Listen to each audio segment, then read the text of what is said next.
Ciao e benvenuti ad un'altra recensione. Oggi ho per voi degli oggetti vintage dal lontano 1993. Sto parlando di queste minifigures dei Mighty Morphin Power Rangers, prodotte dalla Giochi Preziosi, appunto nel lontano 1993. Sono alte circa 3,5 cm, quindi sono delle minifigures. Vengono fornite in questi blister da 4 personaggi, una vera genialata visto che i Power Rangers sono 5, 6 se consideriamo anche Tommy, quindi ho dovuto comprare 2 blister per averli tutti e 5, per collezionarli tutti e 5. Vediamo un attimo il packaging. Abbiamo questa card molto colorata con il logo Power Rangers in alto, Pocket Power Rangers, Giochi Preziosi. Sul retro la card invece è tutta bianco e nera, vedete, priva di colori, ancora il logo Power Rangers, un'immagine dei 5 Power Rangers con i vari Zords, ancora il logo Giochi Preziosi, distribuito da Giochi Preziosi, bla bla bla, 1993. Quindi non perdiamo altro tempo e andiamo ad aprire le minifigures e ve le farò vedere una ad una più da vicino. Vediamoli più da vicino uno ad uno, partendo dal Red Ranger, Jason, un rapido 360 gradi. Come potete vedere ci sono alcuni difetti di painting, soprattutto viste da così vicino, ma vi assicuro che guardandole dalla distanza l'effetto globale è piuttosto buono, il painting è piuttosto buono. Vedete, hanno persino lo stemmino sul petto,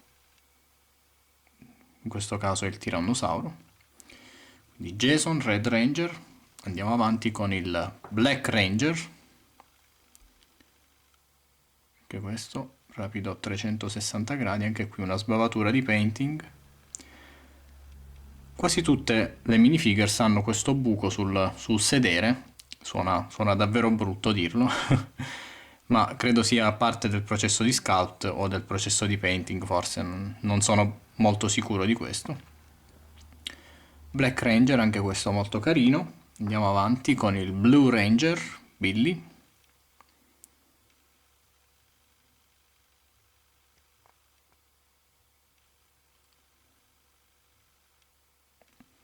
Di questi tre che vi ho mostrato finora ovviamente ne ho due, ve ne ho mostrato però uno solo dei due, sono praticamente identici. Poi abbiamo il Pink Ranger, Kimberly, che è l'unico ad avere i rombi dipinti sulla schiena.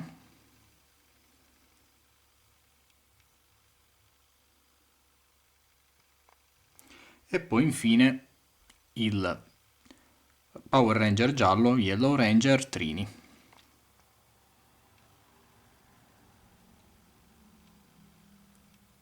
Sono tutte in pose diverse, vedete, non ci sono parti riutilizzate, hanno tutti sculpt diversi, poi ve le farò vedere tutte insieme.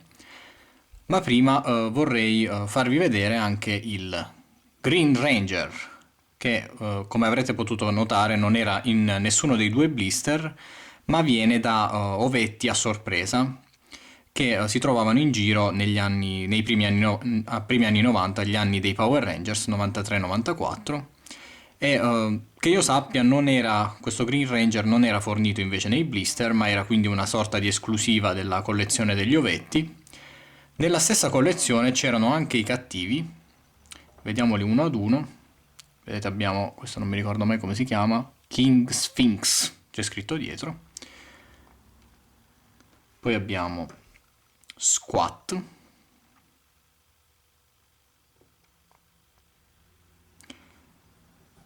Goldar,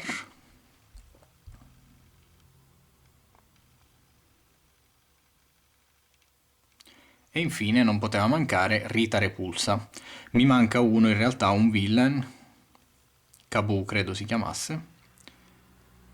Quindi molto carina questa collezione. Ah, dimenticavo, ci sono anche i Pattis in due versioni, questa di plastica dura con un grigio più scuro e questa invece di gomma, di plastica più morbida. Quindi sostanzialmente la Giochi Preziosi non ha fatto altro che prendere questi personaggi di questa collezione degli ovetti o anche dei Power Rangers. Vi faccio vedere una comparazione tra questo e il Black Ranger che si trovava negli ovetti e questo invece il Black Ranger del blister. Come potete vedere, questo del blister ha più dettagli di painting, però lo sculpt è praticamente lo stesso. Quindi la Dolci Preziosi che aveva prodotto, che ovviamente è la stessa compagnia, aveva prodotto gli ovetti, ha riutilizzato questi sculpt rendendoli un po' più dettagliati e li ha messi nel blister per farne una collezione a parte. Un'altra cosa che volevo farvi notare, che ci tengo a farvi notare, è una comparazione con quelle della linea Micro Machines. Sono un po' più piccole, come potete vedere, però a mio modesto parere, non c'è paragone tra le due a livello di dettagli. Potete vederlo chiaramente, questo è molto più stilizzato, sia lo stemmino sul petto, non ci sono dettagli. Anche il casco è completamente rotondo, ci sono solo alcuni dettagli dipinti, mentre in questa minifigure, in quest'altra versione, vedete il casco è completamente scolpito, i dettagli sono scolpiti, tutta un'altra cosa. Nella collezione degli ovetti c'erano anche gli Zords, guardate il tirannosauro, erano montabili, si montavano, molto belli, tirannosauro, triceratopo, ce li ho tutti e 5, il mastodonte, la tigre dai denti a sciabola, che purtroppo non ha più i denti a sciabola, questi vengono dalla mia infanzia, quindi è già un miracolo che io ce li abbia ancora, e infine lo pterodattilo. Ovviamente non si possono trasformare in Megazord, non si possono combinare in Megazord, però davvero una bellissima collezione, considerando che ci sono tutti i personaggi, compresi i cattivi e gli Zords. Ed eccovi il motivo principale per cui ho acquistato queste minifigures, e cioè per esporle ai piedi del Megazord e del Dragonzord. Vi faccio vedere i 5 Power Rangers in gruppo, guardate che belli, ai piedi del Megazord. Tutte stanno in piedi, a parte quello blu che ha qualche problemino, ma l'ho appoggiato un po' al corno del suo stesso Zord. Qui invece vediamo il Green Ranger ai piedi del Dragonzord. Ovviamente non sono in perfetta scala, considerate che tutti e 6 i Power Rangers dovrebbero stare nella testa del Megazord, quindi dovrebbero essere davvero piccolissime in questa scala, dovrebbero essere praticamente quanto uno stivale di una di queste minifigures. Direi che in questa scala è impossibile avere un'accuratezza al 100%, però vi assicuro che l'effetto globale è davvero soddisfacente.